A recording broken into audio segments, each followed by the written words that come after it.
১৯৬১ সালের নভেম্বরে একজন পাইলট হেলিকপ্টার যোগে কায়না এবং ভেনেজুয়েলার উপর থেকে উড়ে যাওয়ার সময় নিচের দিকে তাকিয়ে অবাক হয়েছিলেন।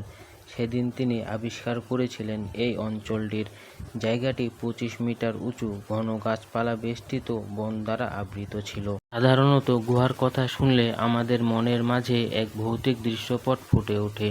গা ছমছমে পরিবেশ, চারিদিকে মাটি পাথর বেষ্টিত গুমোট অন্ধকার। কথিত আছে প্রাচীনকালে মানুষ গুহায় বসবাস করত। আধুনিককালে এর অনেক প্রত্নতান্ত্রিক নিদর্শনও পাওয়া গেছে। কখনো কখনো মানুষ তার নিজ প্রয়োজনে কৃত্রিম গুহা তৈরি করেছে সত্য, কিন্তু অধিকাংশ গুহা ছিল প্রকৃতি প্রদত্ত।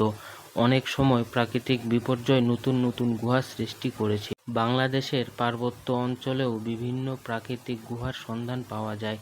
সময়ের পরিবর্তনের সাথে সাথে বিশ্বের অনেক গুহা হারিয়ে গেছে, অনেক গুহা পুরোপুরি ধ্বংস হয়ে গিয়েছে, আবার অনেক গুহার প্রবেশদ্বার বন্ধ হয়ে যাওয়ায় তা আমাদের কাছে ইতিহাসের অতীত বলে গণ্য হচ্ছে। তবে অনুসন্ধানিক প্রিয় মানুষ প্রতিনিয়ত হারিয়ে যাওয়া সেসব গুহা পুনঃআবিষ্কারের চেষ্টা করছেন। কয়েক দশকে ভিয়েতনামে অনেকগুলো প্রাচীন গুহা আবিষ্কৃত হয়েছে। এর মধ্যে হাং সন ডং, যার অর্থ পাহাড়ি গুহা, বিশ্বের সবচেয়ে বড় গুহা হিসেবে স্বীকৃতি লাভ করেছে। সম্প্রতি এক অনুসন্ধানের পর জানা গেছে গুহাটিকে যত বড় ভাবা হয়েছিল, বাস্তবে সেটি এর থেকে আরও অনেক বড়।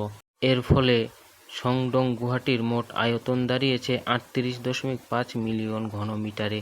আনুষ্ঠানিকভাবে হাংথুং গুহাকে সংডং গুহার অংশ ঘোষণা করায় এর আয়তন বেড়েছে ১.৬ মিলিয়ন ঘনমিটার।